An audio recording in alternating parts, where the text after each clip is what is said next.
All right. So I'm opening up the presentation, and the title is part 2, and we will start with, again, asking the question, what is accreditation? And let's talk a little bit about it. I've made the presentations very simple so you do understand. I hope that when you all went home, you took a look at it and you could understand. But if you have a problem, bring it up and we'll talk about it.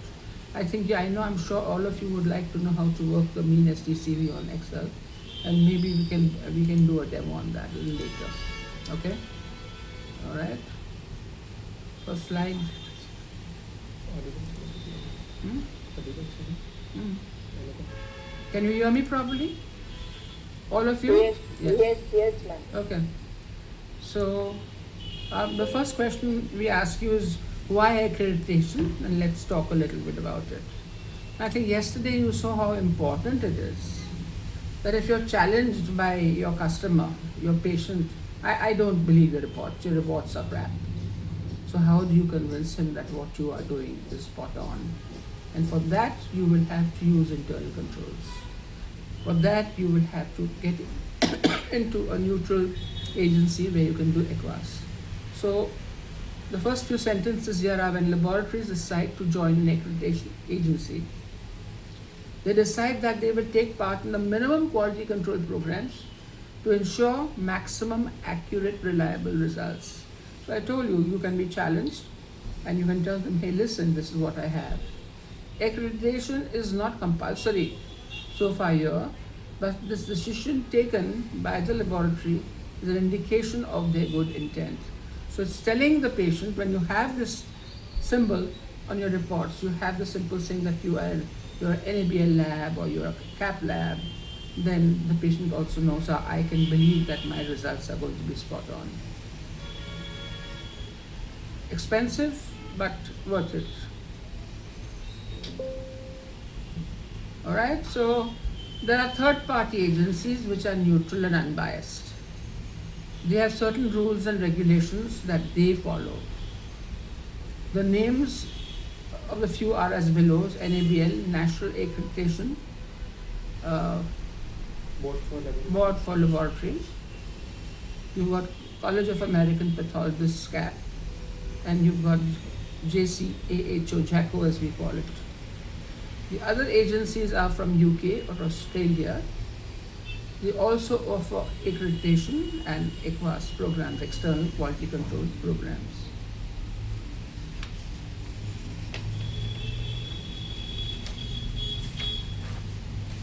Alright, so NABL, the whole form is National Accreditation Board of Testing Labs, based in Gurgaon, is an autonomous body under the Department of Science and Technology, Government of India. It is composed of well-defined assessors who may be MDs, PhDs, or MScs with years of experience. NABL provides third-party assessment of the quality and technical competence of testing and calibration laboratories. So these are specially for clinical labs. A laboratory can apply for accreditation with their particulars. Fees are applicable. There are free downloads on the website which will tell you how to write your quality manual, which is very, very important because your quality manual is your Bible. So we said check internet for website. Writing the quality manual requires skill and concentration, and you refer to document 112. So a lot of NABL documents are there, so you can refer to this 112. Also have a copy of international standards of ISO 1589 2012. See, I'm dealing with 12, I'm not going into 22, which is in the market. So if you have 12, I feel 22 becomes very easy, what I have read of it. There are 5 sections in it: scope, terms and definitions, management with 15 subsections, and technical with 10 subsections. Keep this in mind. So the scope tells you the menu of your test, what you can take. Definition, there are various definitions in accreditation. There's a page full of these definitions. And then you open up management with 15 subsections and technical with 10 subsections. The whole process from application to arrival of lead accessors may take about a year for accreditation. So you have to be patient, you have to take part in external quality, and you have to maintain your daily IQC, okay? You have to log it down. Then you've got the College of American Pathologists, based in Illinois. It is composed exclusively of pathologists, certified by the American Board of Pathologists, and is widely considered a leader in laboratory quality assurance. It currently inspects and accreditates laboratories all over the world. It provides resources and guidance to laboratories seeking accreditation in programs for ISO 15189. Yes, they are also following 15189, but they have their own CLSI guidelines also. The proficiency testing programs are intensive and well patronized. And I have been through it, and they're expensive, but they are beautiful programs. And you can see the symbol below. Get used to the symbol, okay? And then you have Joint Commission of Accreditation on Healthcare Organizations, JACO, based in Chicago. The international branch accredits healthcare organizations and medical services around the world. And the symbol is in the golden little coin that you see below.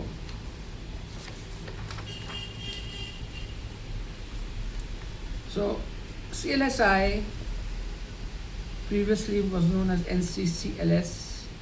Please refer to the website for information for all lab guidance. CLSI, Clinical and Laboratory Standards Institute, provides standards and guidelines to medical professions through its unique consensus process. Your NCCLS has now become CLSI. This is for your reference, but please keep that in mind. National Committee for Clinical Laboratory Standards, that is what your NCCLS stands for. National Committee for Clinical Lab Standards. It is a premier international agency for accreditation and approval of educational programs in clinical lab sciences and health medical professionals. So your CLSI ka symbol is right below, so you can see it's worldwide. Keep it in mind. So get familiar, CLSI, NCCLS, which is now CLSI, and like I said, it is a world famous organization. In India, you can opt for NABL, CAP or JACO to get their labs recognized for accreditation and quality medical reports. Like I told you guys, this is not an overnight process. It takes time. You have to read.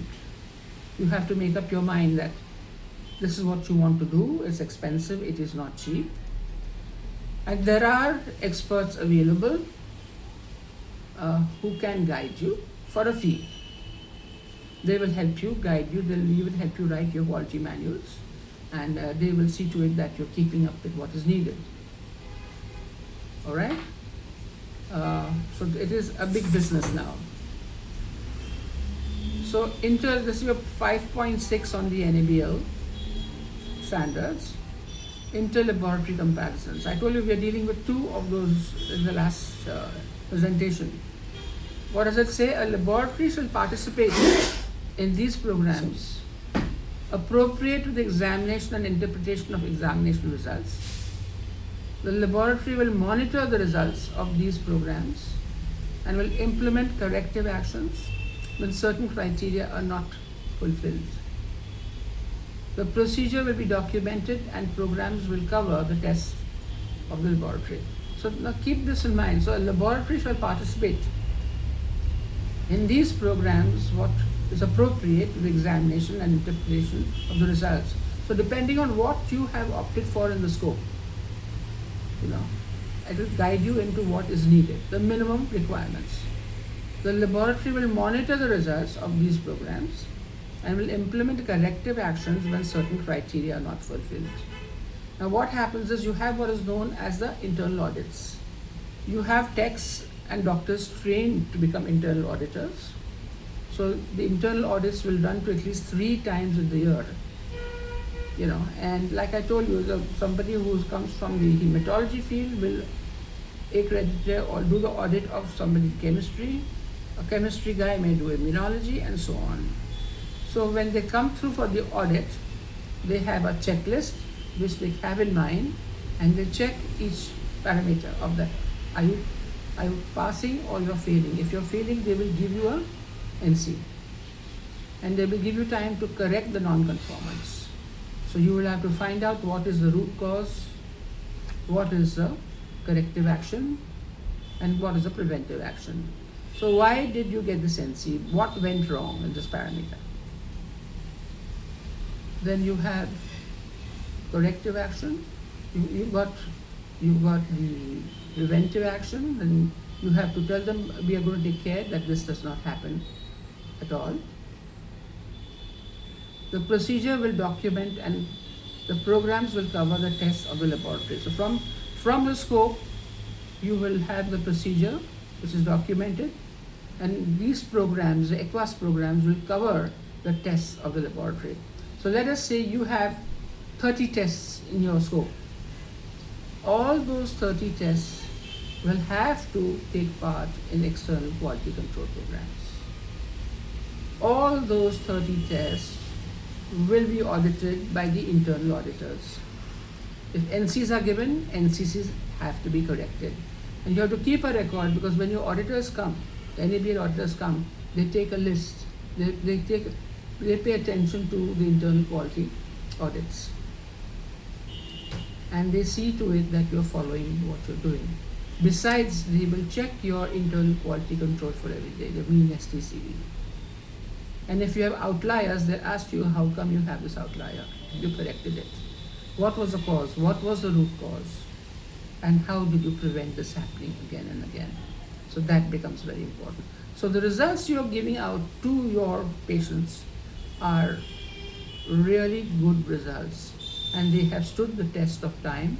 They have stood the test of your internal quality and external quality programs and results. All right, we go to the next page. So continue with 5.6. Outliers in the proficiency testing program. Outlier is something which is not correct. So if outliers are present in the program, the root cause analysis, keep in root cause, why it happened, corrective action, how have you corrected it, and preventive action, that is not going to occur in the future. And you have to document it. So usually you have these NC forms, and the person who has audited you will write it down under what you have an outlier, and then you have to fill up these categories and show it to them in about 15 days time or so. For this reason, an absolute perfect IQC of the lab is essential for each parameter. So the very fact that you've corrected yourself, chances are that you will have good results with your EQUAS also. Machines must have NC, EMC, annual maintenance contract, and regular preventive maintenance. Now this is very, very important. You cannot stinge on it. It's expensive but worth it. So once you have a machine, the first year is easy. Your engineers come and do the AMCs. You don't have to pay for the PMs. But once that little guarantee warranty period is over, you have to pay. And they will tell you how often they will come. Some of them come 3 times in the year, some of them come twice in the year, and so on. Internal audits are very essential to correct existing faults. I told you that. So this is your internal inbuilt control. You have senior techs and doctors who act as auditors, and they're trained, mind you. NABL has a 4 or 5 day training to become internal auditors. You have to give an exam and you pass. And they will have a checklist as to what all they are going to check. And this checklist is provided by NABL, so you can take a look at it. All right.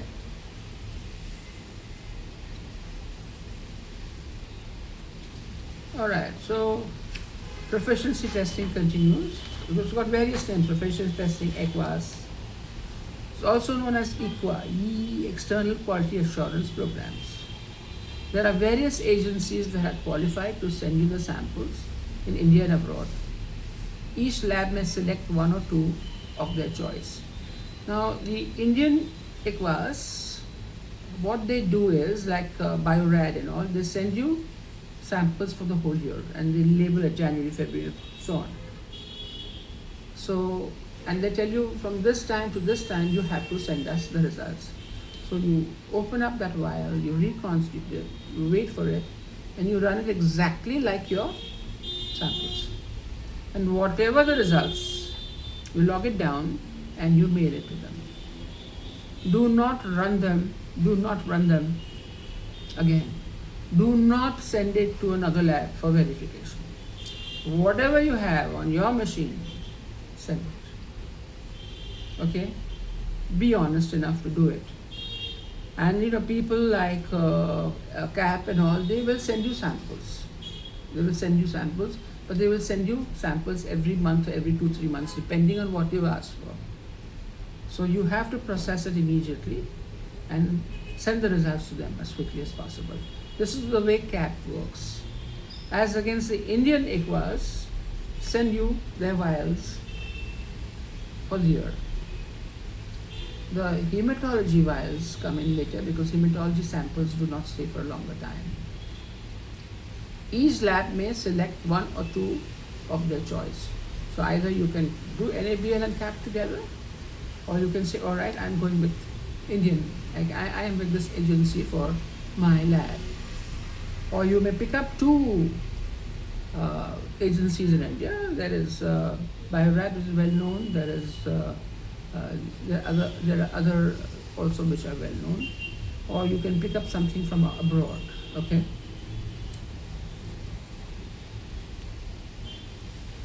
So the procedure of a PT scheme is generally for participating laboratories. So once the samples are run, results are emailed to the said agencies. Results are collected and analyzed, and the results reported back to each laboratory. And it comes very fast. Anonymity is preserved by assessing each lab with a number. Laboratories producing poor quality results can seek advice from PT scheme organizers to improve their performance.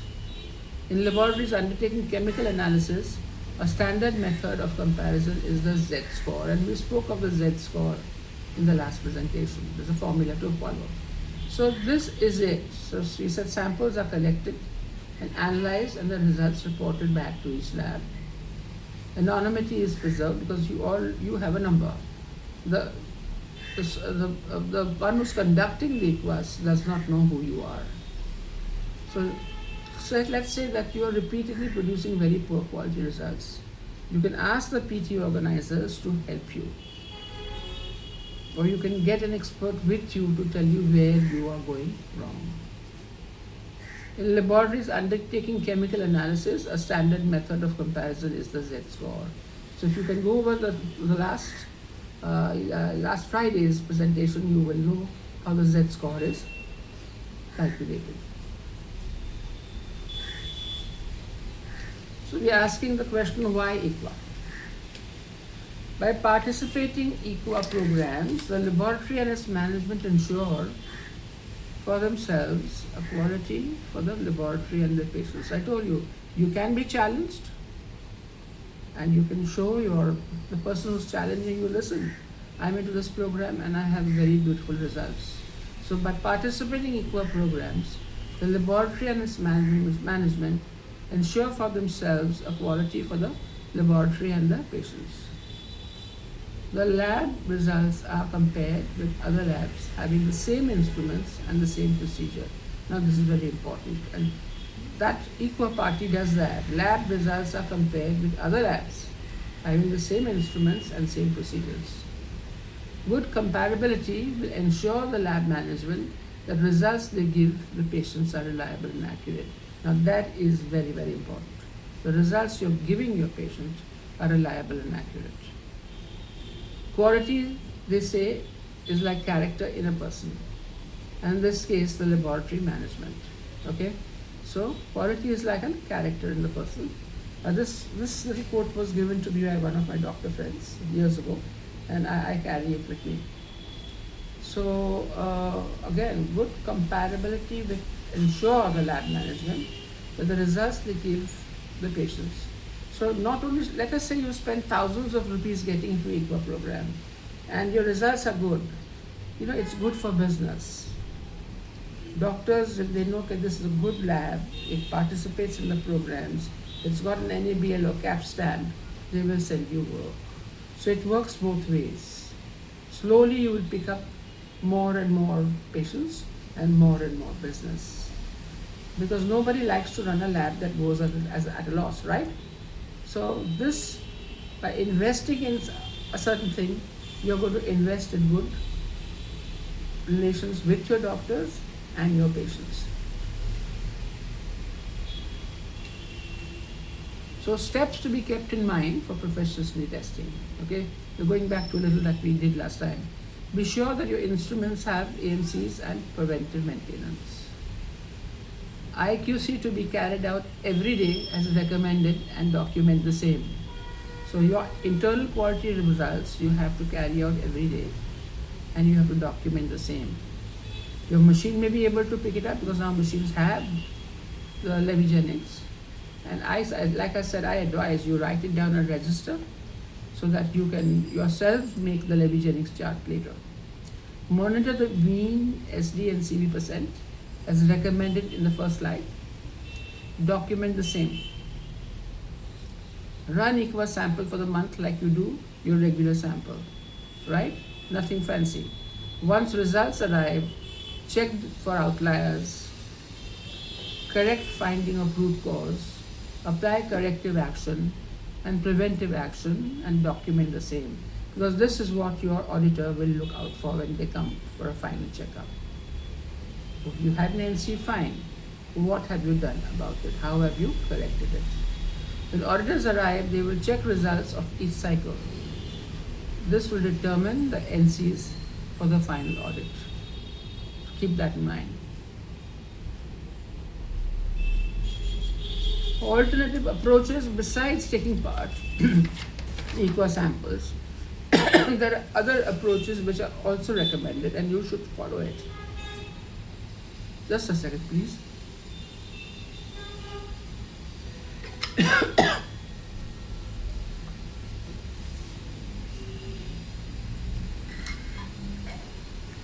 All right.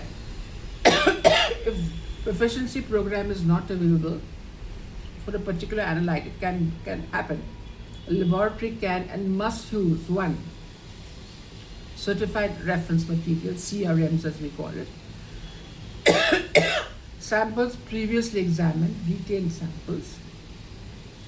Exchange samples with other labs using same machines and reagents.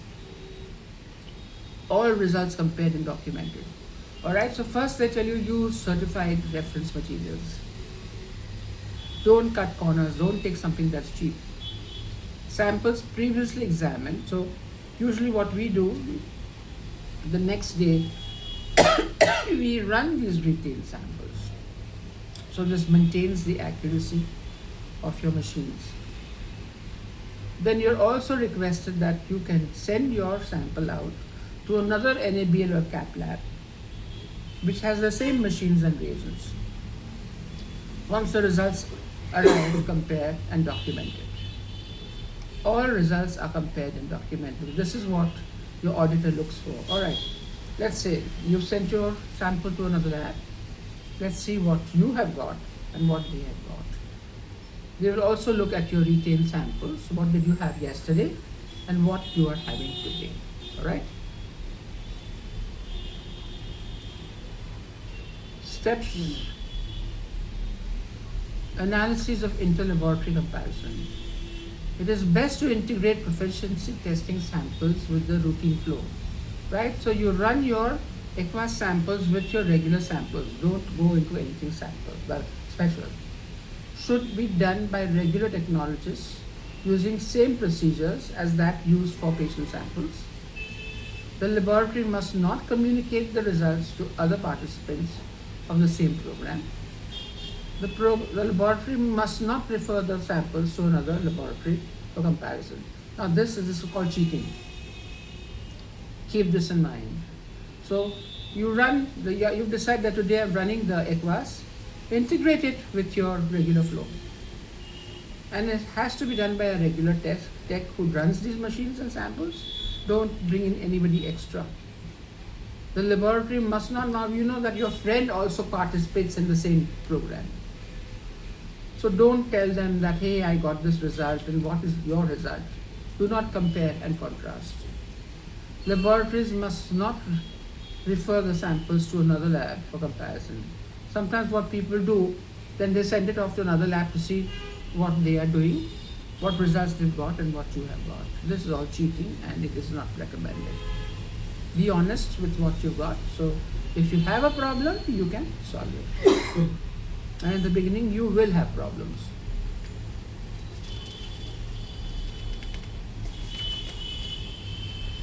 So this is the evaluation of laboratory performance. So once results arrive, they will be discussed by the concerned staff. If NCs are present, the staff will participate in the implementation and record the preventive and corrective action. So right, so once you got the results, this will be discussed maybe by the chief pathologist and the others. And they will see what we've had. If we have an NC, what is there in the NC? And how we can proceed to correct and prevent it. Preventive action will be taken, results of this procedure documented. Like I said, you have a sheet, you have to fill it up. Hopefully there'll be no non-conformances in the next cycle. Because if there are non-conformances in the next cycle on the same test, then we are in trouble. So the moment you have an NC, get into it, find out what's the root cause, how you're going to correct it, and how you're going to proceed with it. Document it, very honestly document what you have. The benefits, good results, few NCs, tell the management that the lab is performing well, right? It's obvious, right? You've got very few non-conformances. So the management is also happy that no, the lab is working well, the techs are doing good. Machines are fine-tuned, keep that in mind. You can't cut corners there. AMC and PM's done, and the calibrations are up to date. Please remember that once the PM is done, especially on the chemistry machine, you have to run the calibration curve on each of your parameters and maintain those records. IQC is steady, good technology, and technologists are important for this. Everybody's coming in late. Who's that? Shiri. Okay, Shiri, welcome. Better late than never. Ma'am, I'm still in the lab, sorry. I thought you were off today. Sometimes we have freezing for eggs and embryos, so we have to come. Okay. So, Okay. You've been through quite a bit, so follow it up. So we said okay. good results, few NCs, tells the management that the lab is performing well. The machines are fine-tuned. AMC and PM's done, calibration up to, like I was saying, you have a PM done, especially on a chemistry machine. Each parameter has to be calibrated and results documented. So what the calibration does is it keeps your results in phase. It keeps your machine in phase. If there are corrections to be made, it has to be corrected immediately. A good IQC, a steady IQC, good technology and technicians are all very important. The final assessors will be pleased and will seriously consider an accreditation certificate for the lab. And true, the battle is won. So all this goes into step by step for your accreditation and certificate.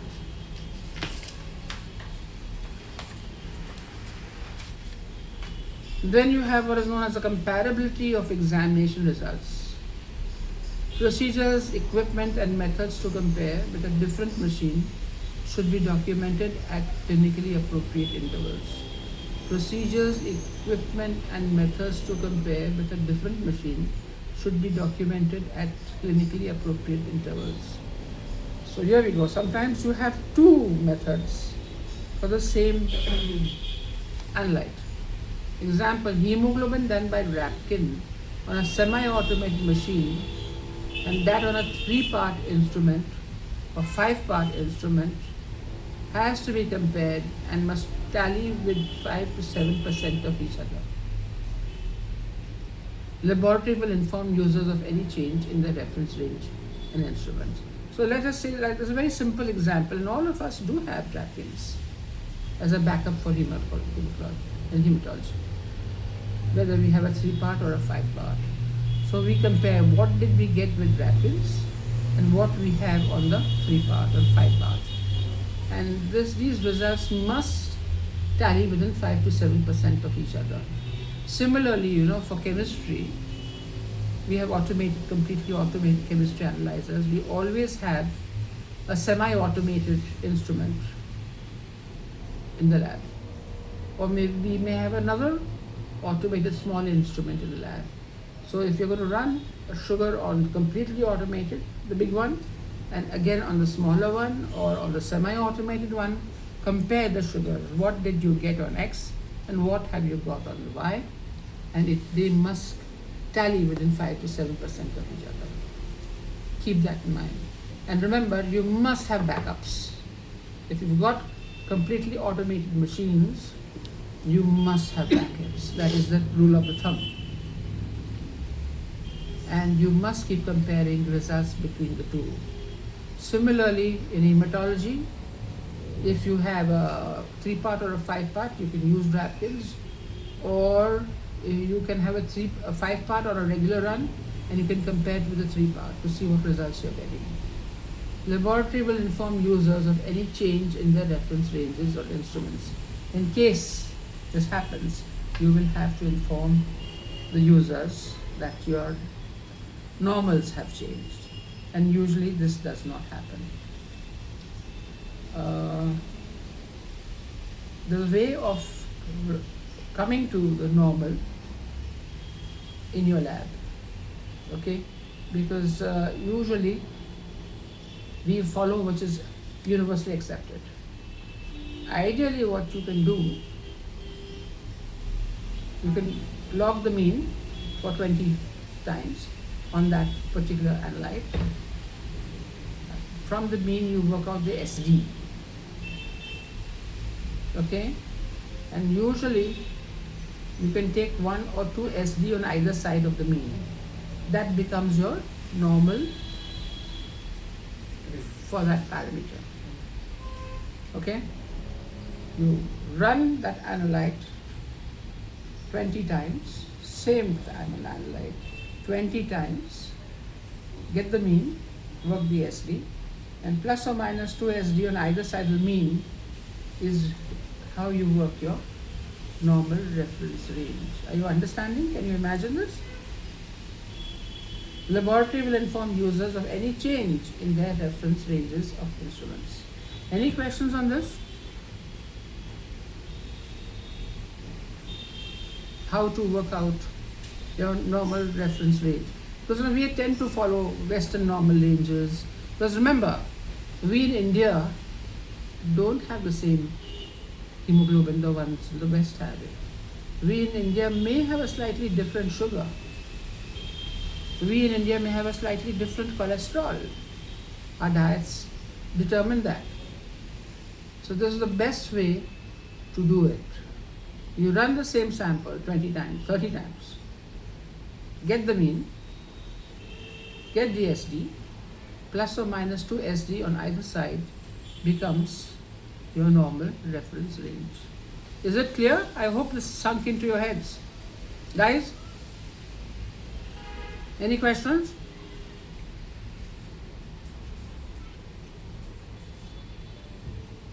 Hello? Some response, please. Have you heard me?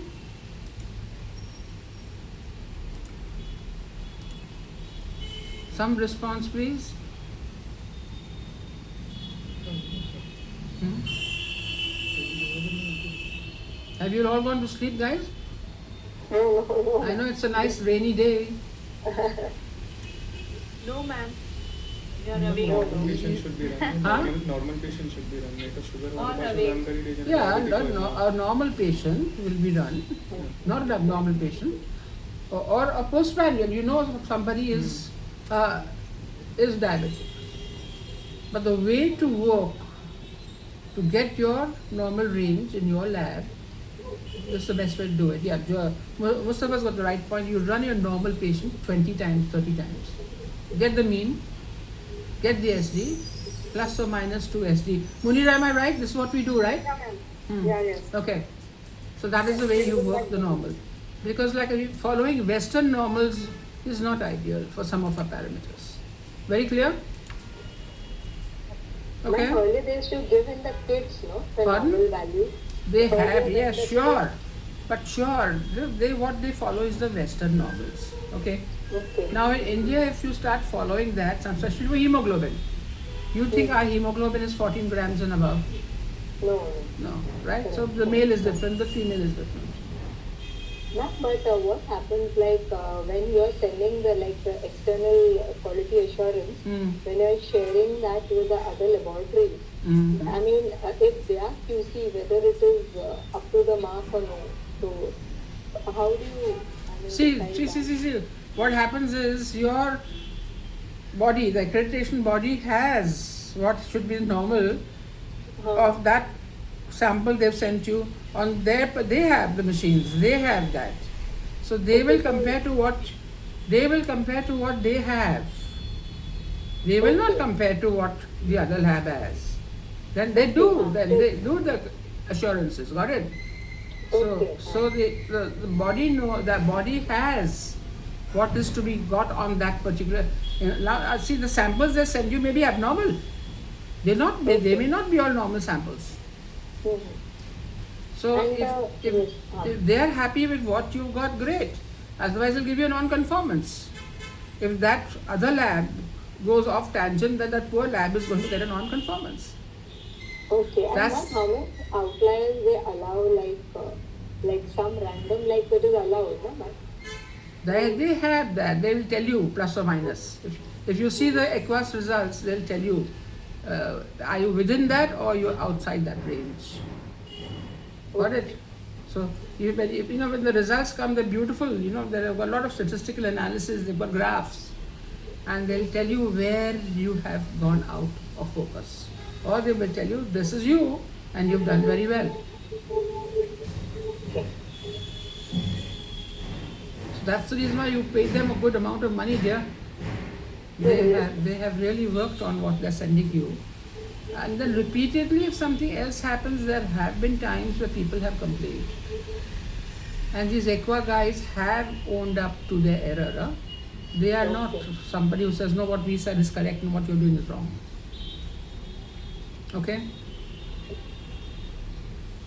That's the reason why we say, run that sample, dilute it, wait, run the sample immediately, and give your results. Now don't bring up X and don't bring up Y and then don't send it to another lab as if it's a sample that you're running. It's not done. And I know many people who do it.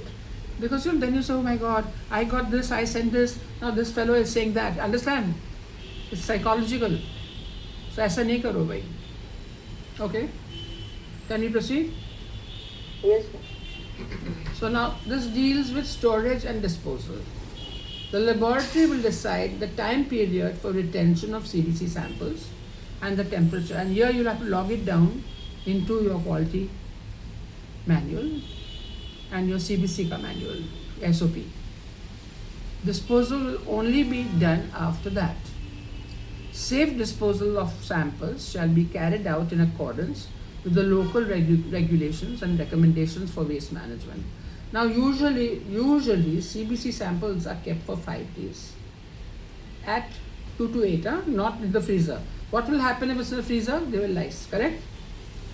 So 5 then you keep it and then you discard it in a special bag that is provided to you by the BMC and you have a contract with the BMC, and they will come and pick up your samples, and they will discard the samples their way.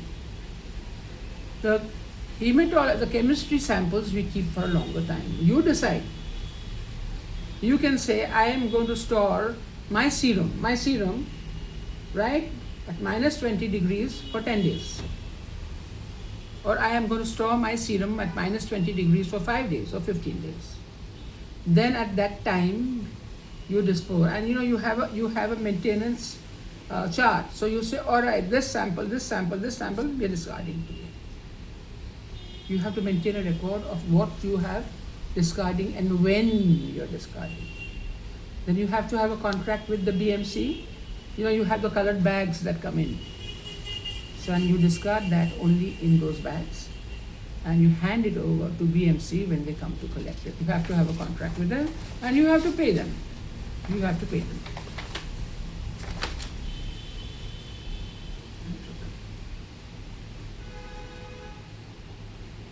Okay, we come to disposal. Each state and its government will have regulations for disposal of biomedical waste. All right. So you have these agencies, you pay them, and they will come maybe twice a week to pick it up. Or you call your sample load is very much. You can say come every day. Usually there are agencies that are capable of picking up these samples and disposing samples in a scientific manner. Now that is very important. You can't dump it in the kachre ka dabba. One pays these agencies for regular pickups, and they will supply colored bags for the same, red, yellow, blue, black, and so on. They will also pick up sharp containers with discarded, burnt, and cut needles and syringes. Now this is very important. You have sharps containers where usually once you're through with the collection, you've seen that we usually burn the needle and we cut the needle, and then we drop it into the sharps container. All right?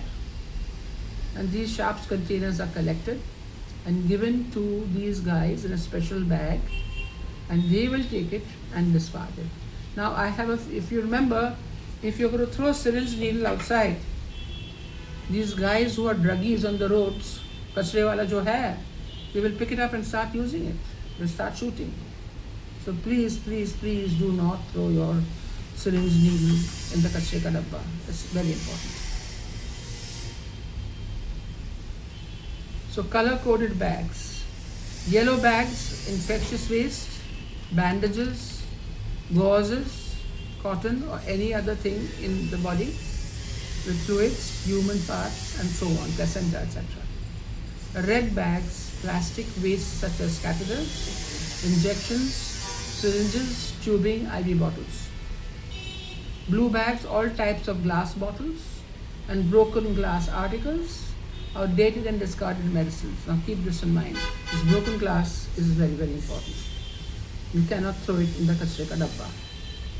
Black bags, needles without syringes, blades, sharps and all other metal articles. Keep this in mind. The yellow bag, the red bag, the blue bag and the black bag.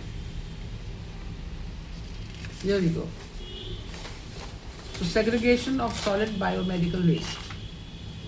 Non-infected waste, cytotoxic drug and chemical wastes go into the black containers. The other segregation, infected waste, soiled waste, infected dressings, POP, casts, etc. It goes into the red bin and the red bag. Anatomical waste, placenta, pathological waste and body parts, yellow bag into the yellow bin. Infected plastic, syringes, gloves and plastic waste, blue bag into the blue container. Sharps, needles and cut glasses, white plastic container. So you can make your own sharps, plastic containers with hypochlorite in it, and then hand it over to them separately. What we do is either you have a special plastic container or you take a jerry can, put hypochlorite in it and put your needles and cut glass into that container. So you got it, you've got the black bag, the red, yellow, blue. And you can see the black bag secured land filling, which has cytotoxic drugs and chemical. Your solid waste, the red bag, is autoclaved and goes for deep burial. Anatomical waste will go for deep burial. Syringes and all disinfected with 1% chlorine solution and goes into the recycler. Same way the sharps. And there's a special treatment facility that handles discard. So said note, use any colored bin other than black, red, yellow, blue and white for disposal of general waste. Alright. So now we have something extra, so an important, needle stick injuries, which you and I have all been through sometime or the other. The laboratory will lay down protocols in case needle stick injuries happen. Blood is to be squeezed out of the finger immediately and washed in running water. Antiseptic to be applied. Injury reported to the director. Certain steps to be followed to determine exposure code. And there are exposure codes. Especially because we have to be careful of HIV, HBsAg and HCV. Okay? So you report it immediately, you clean it out, you clean it, you report to your director. Step 1, determine exposure code. Now guys, keep this in mind. How deep was the injury and what was compromised? What was the volume that may be injected? Few drops, large drops. Solid needle, superficial scratch, deep puncture. What was it? It was just a superficial cut, you bled it out, or was a deep cut and a lot of blood came out, and you had a solid needle which could give you a superficial scratch or a deep puncture. And anything that is deep, then we are in trouble. Alright, next step. Determine the HIV status of exposure source. So let us say that this has happened and we know who the patient is, but if we have a serum sample, we can immediately run an HIV on the person. Let's hope that it is non-reactive and we'll run it again later. Similarly, we can run it on the person who had the injury. So HIV negative, no PEP. Remember the word PEP, post-exposure prophylaxis. Write it down, need it. HIV positive, then the problem comes in high exposure is considered as SC2 treatment to be decided by the physician. Status unknown to be determined by the physician. The patient has gone away. You don't know whether he was positive or negative. Technologist must be monitored for some time. Treatment continue. So let us say the guy has gone away. So your doctor will determine what antivirals to be given to the tech.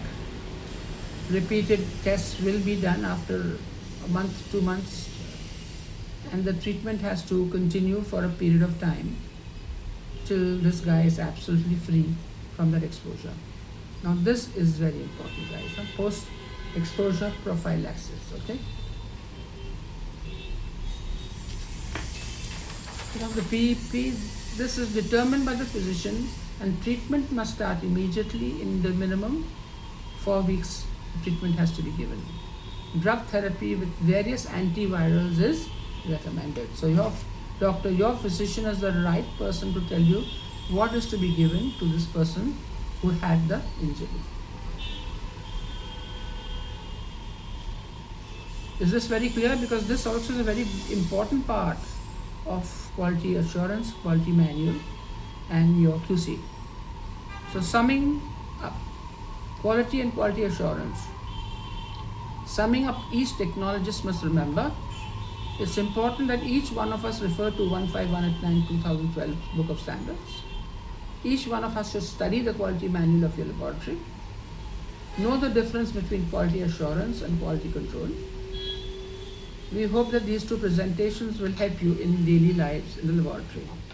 Now, you must know what when we talk in terms of quality assurance and quality control. Have you any idea what it is? The difference between quality assurance and quality control. I'll tell you, I explain it this way, the way it was taught to us when we were learning quality control. You see what happened after World War II, Japan was badly massacred, right? But they had a car industry which was very well known, Mazda, etc., etc. And you have so many Japanese cars. So General MacArthur told the people, the cars were made in America, right? And America thought they were God's people to make the best cars in Detroit. So he said, listen, why don't you guys go to Japan and see why is it that Japanese cars are better than our cars? All right? So this whole group of guys went to Japan and they sat and they watched what was happening. And they were impressed. So as the Japanese car went ahead, 5-6 techs got in, checked every bit of that little compartment, corrected whatever they had to, and it was cars are moved on assembly lines, right? It went to the next one. Another group of guys got in, checked every bit of that car, improved whatever had to be improved, and the car went on and on and on and on. Eventually, the final product was reached. So wasn't that car that was finally made better? It would have less errors. You understanding? Every step of the way was monitored. What did the Americans do? They had the car 1, 2, 3, 4, 5, 6 and they made the car. Look at the difference.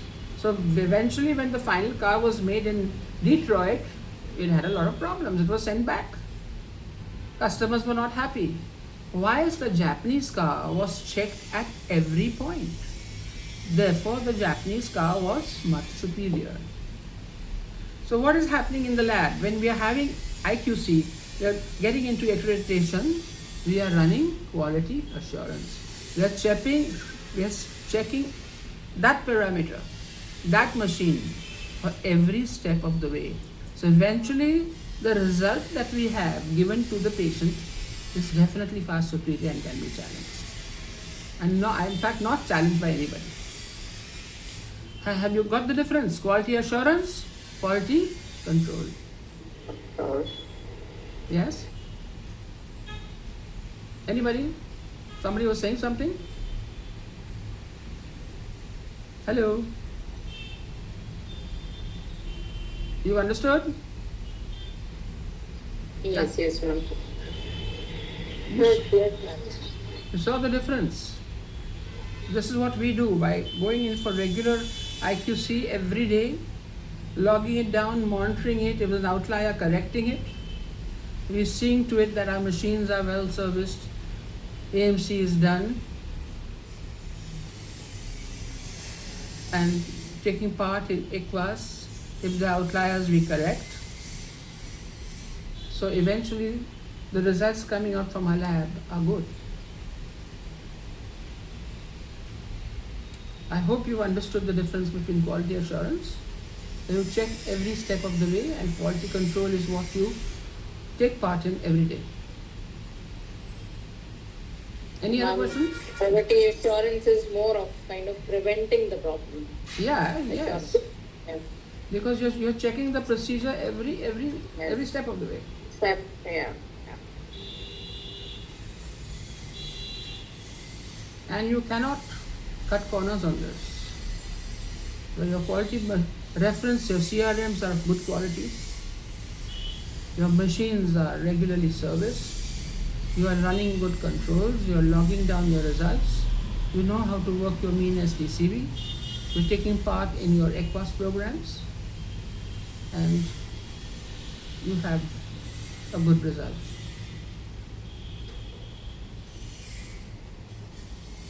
Any other question? Ma'am, I had a question regarding disposables. Yes. because like here in Qatar they take this very very seriously, the Yes. disposables and Yes. needle stick injuries and PEP. Yeah. In case of pathology, like handling a serological positive sample, Mm-hmm. what is the step of disposable for example, a sample which we know is HIV positive or any serological So then positive, we put hypochlorite. We put hypochlorite. Then we seal and the it. disposable will be in a different bag with Yes, markings. yes, or, yes, yeah, yes, okay. yes. And we seal it with a red tape or something. So Tape, they know. yes. And even in the lab, let us say the serum is sitting for 5, 6 days, 10 days. You know, so that tube is labeled in red. It has a red marker. So Okay. somebody who comes after me, just oh, be careful. This sample has something. Hmm. Okay. Okay. Because when they come for inspection here, Mhm. they take it so seriously. They will ask you to do a demonstration on needle stick injury, and like randomly they will ask anybody what are the steps. Mm-hmm. Mm-hmm. Not even that, they will also check the contract with the disposable company. That's who comes true. To take the That's disposable. true. So important. We have them here. We have these companies. We have a contract with them. And like I said, you have to document everything that you Document. were disposing. So they will check कि भाई ये tube गया, ये tube है, Yeah, exactly. you know. And so, even if documents are missing, the whole clinic could be in a big yes, trouble. true. You know, Serious. I think I told you, you know, that and you're not supposed to have anything that is out, that is expired. That's Expired, another yes. thing. So keep that in mind. Usually, what we Indians do, we do not discard expired kits. So what all of us do is we take the Yeah. kids home for that day.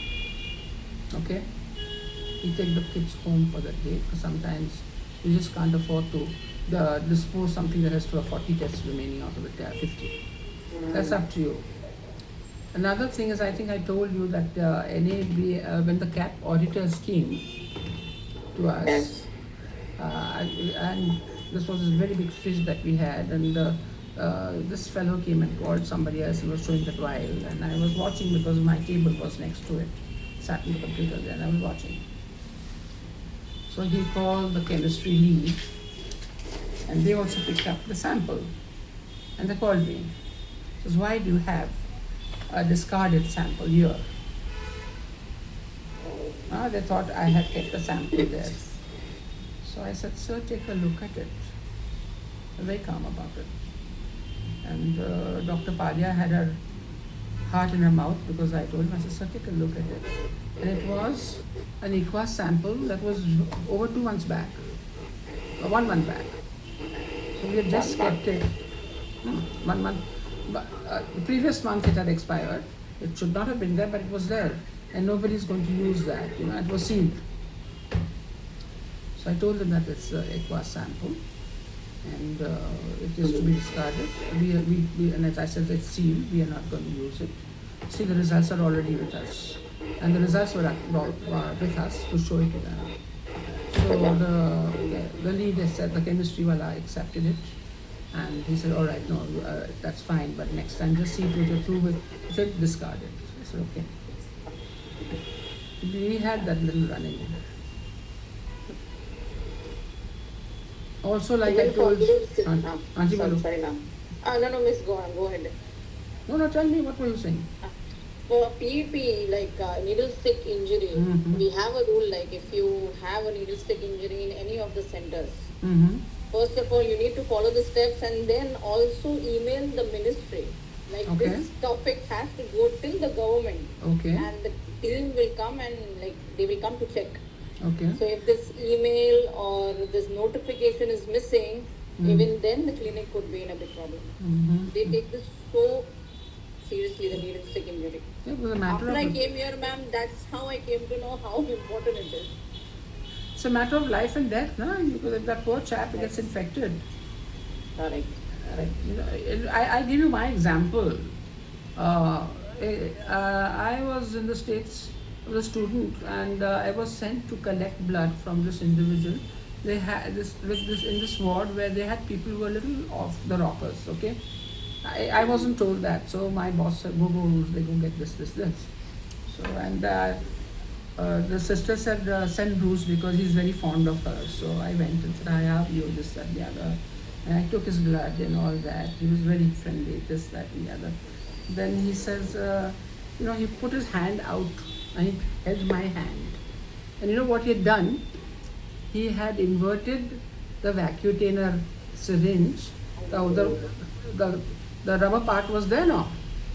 So, Yes. So he just took my hand and he stabbed me in the right hand, in the antecubital fossa. Oh my God.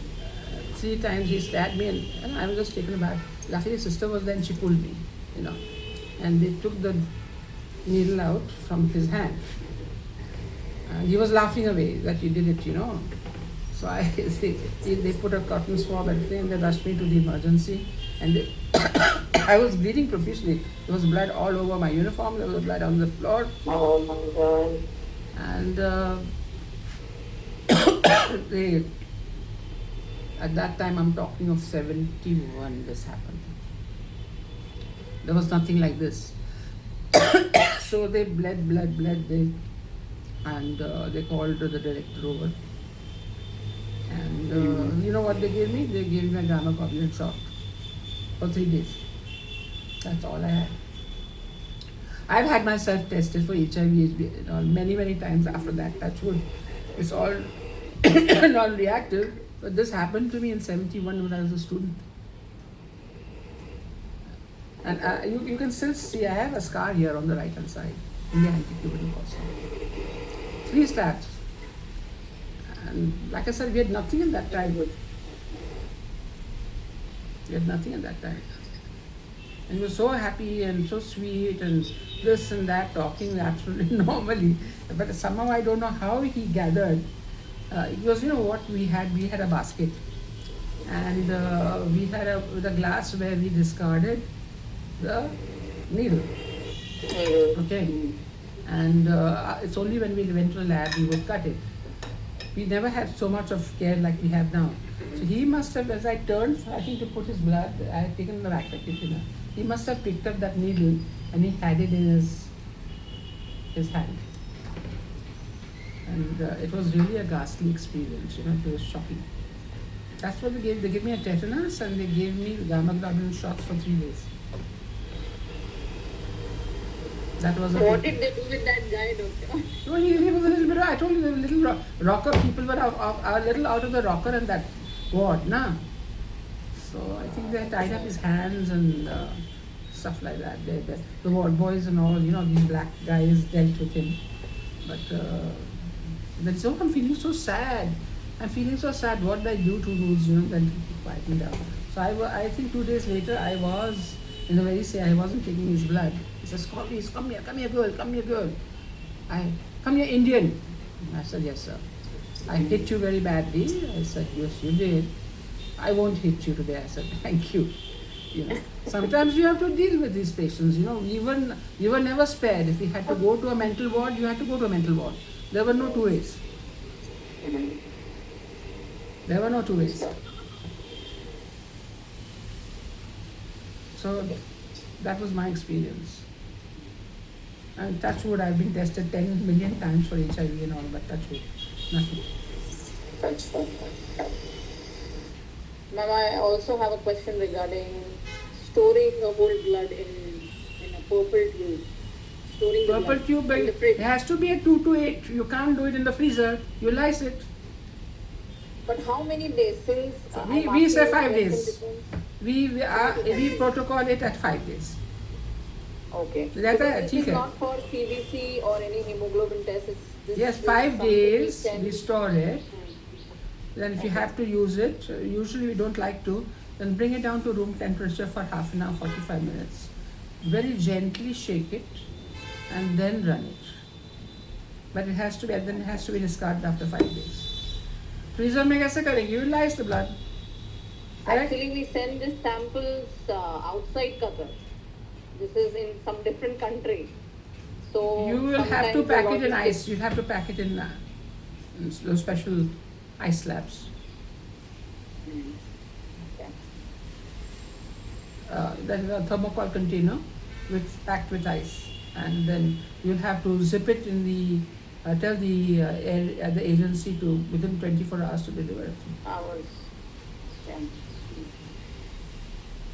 We used to have samples from Africa that way, within 24 hours. 24 hours. This is basically for genetic testing only. They don't use it for anything else. Whatever that is, but that's the way to pack and send. Okay.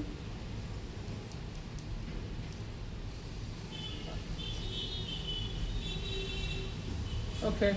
Any other question?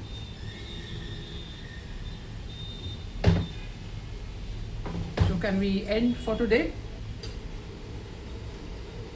Yes, ma'am. What is the next topic? Next topic is D3 or the is it, vitamin D and B2. bone markers. Bone. Yeah, and bone markers. oh, okay, great. Okay. Okay. Thank you, ma'am. Okay. All the Thank you best. so much. God Thank bless. you, God ma'am. bless. All the best. Bye. Ma'am, it was very good. Okay. Thank Like I you. said, if you all would like to spare some time to come into the lab, then we can work on the BNSD CV also on the Excel. Let us see how it works out. Okay. We are unlucky, ma'am. We are here. We cannot come. You can't. See, you came 3 days to India. You didn't even come and see me. Ma'am, I came only for the school and I came back. But when I come, I'm planning to come and meet you. Yeah. I'll come for more days. Yeah, come for more Hopefully. days. Okay. Rohina, are you there? You got to sleep? Left. She's left? Yeah, Okay. she's- Chalo, alright. She's busy, I think. See you, ma'am. You take care. Right, Thank you so guys much. too. Yeah, God bless you. Thank God you. bless Thank you. you, Bye ma'am. bye. Bye bye. Bye. Bye. Bye. How was the audio good, Kelly? Where you didn't press? The start. So ma'am, They said how was the audio? good ma'am. चलो बस फिर है ना. Here they asked you, you had to do it. Chalo anyway. Forget it.